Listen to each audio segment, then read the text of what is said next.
is up, everybody? Solomon here. Gonna have quite the interesting video, I think, for you guys today.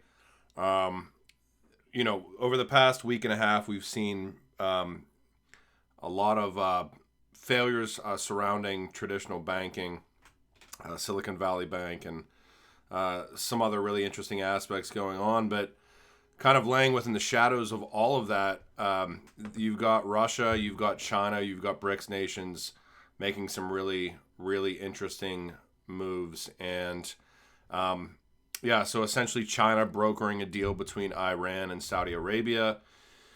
I'm going to present a little bit of a timeline for you guys. So you can see right here, obviously all the news today, Silicon Valley Bank was an outlier. What really broke the banks, et cetera, et cetera, et cetera. But on the back end of all of this, you've got Putin and Xi meeting at the Moscow summit. And this is talking about what is going to be discussed. So first and foremost, I want to get into this. New financial payment systems. Also on the agenda will be discussions concerning mutual trade and financial settlement systems.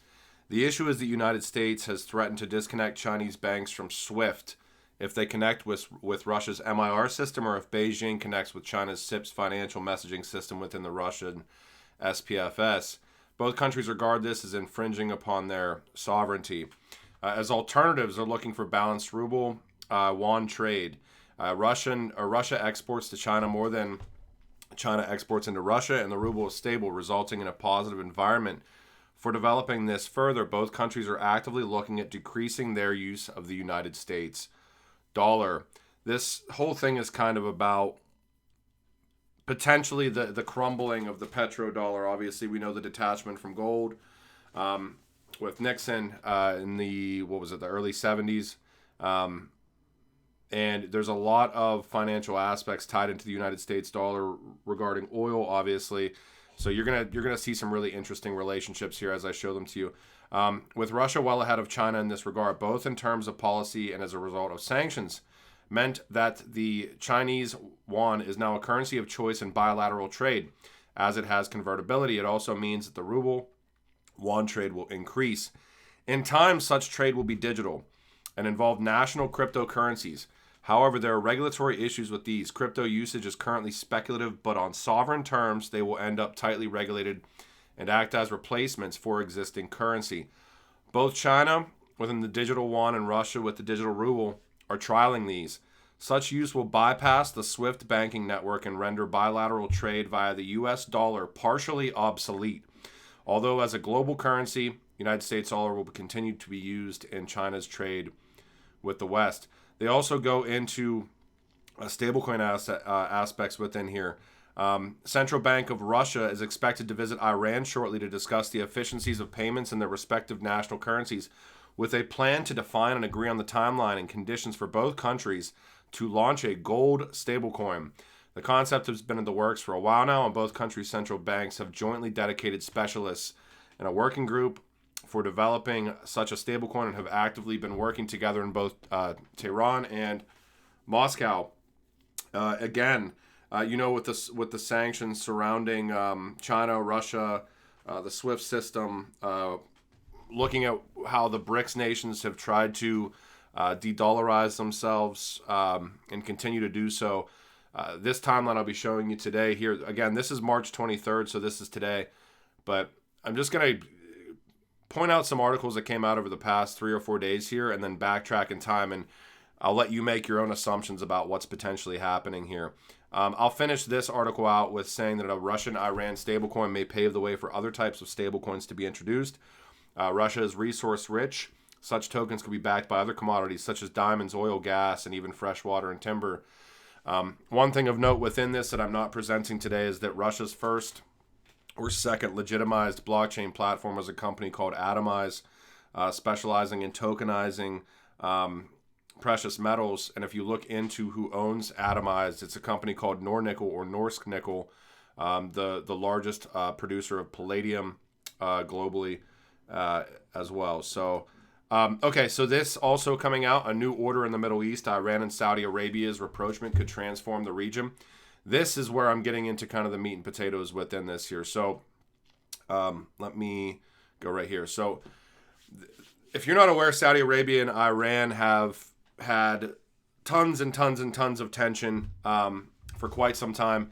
What I found interesting, and this again is from today, they have brokered pretty much a peace deal from what it looks like, and that deal was brokered by China. Saudi foreign minister and his Iranian counterpart have agreed to meet soon and pave the way for the reopening of embassies under a deal to reestablish ties. Earlier this month, Iran and Saudi Arabia agreed to revive relations after years of hostility that had threatened stability and security in the Gulf, helped fuel conflicts in the Middle East from Yemen to Syria. The foreign ministers of the two countries. Okay. The deal between the regional powers, so Sunni Muslim Saudi Arabia and longtime rival Shiite Iran, was brokered by China and announced after previously undisclosed talks in Beijing between top security officials from the two countries. So that's first and foremost. I'll get into this in a second here. On top of that, you could see Brics debates expansion. So this was today. Saudi Arabia and Iran potentially have a brokered peace deal coming from China brokering that deal. And if you go back a couple of months ago, so this is last month, February 15th, Brics, so Brazil, Russia, India, China, and South Africa, debates expansion as Iran and Saudi Arabia seek entry. So about a month ago, you see Saudi Arabia and Iran seeking entry into Brics. You have China brokering a deal between the two for peace aspects. You talk about petrodollars. If you guys aren't aware, petrodollars are U.S. dollars paid to an oil exporting country. Petrodollars are the primary source of revenue for many OPEC members and other oil exporters. Oil exporters settle sales in United States dollars because the dollar is the most widely used currency, making it easier for them to invest export proceeds. Many things would obviously happen if America loses the petrodollar, but apparently, obviously America would be stuck with lots of extra dollars that are in circulation that would no longer be in demand. Those dollars would quickly return to the United States, which could potentially lead to massive inflation. All right, now we go back a little bit further here. Again, you see Putin and Xi, so they met, building an alternative world order with Russia as a vassal state. I think this also just came out March 22nd. Yeah. I just find these timelines really interesting. Go back to December 10th, 2022. China's Xi calls for oil trade in yuan at the Gulf Summit in Riyadh. President Xi Jinping told Gulf Arab leaders on Friday that China would work to buy oil and gas in yuan, a move that would support Beijing's goal to establish its currency internationally and weaken the United States dollar's grip on world trade. Yeah. Saudi Arabia considers accepting yuan instead of dollars for Chinese oil sales. Now, this goes back to March 15th of last year. Talks between Riyadh and Beijing have accelerated as the Saudi unhappiness grows in Washington. And last but not least, within this, it's going to be a little bit of a shorter video. I just find these timelines really interesting. This comes out the 28th of February. This is from a Russian news agency. Brics currency uneasy to create, but alternative solutions exist, says Russian MFA foreign minister. One thing within this is there are alternative solutions. It would be more pragmatic to regard a hypothetical Brics currency not as the currency to replace national currencies, but as a new promising multi-sided tool based on a basket of member states' currencies within Brics. One of the models offered earlier suggests the functioning of the Brics currency as a reserve one similar to special drawing rights issued by the International Monetary Fund.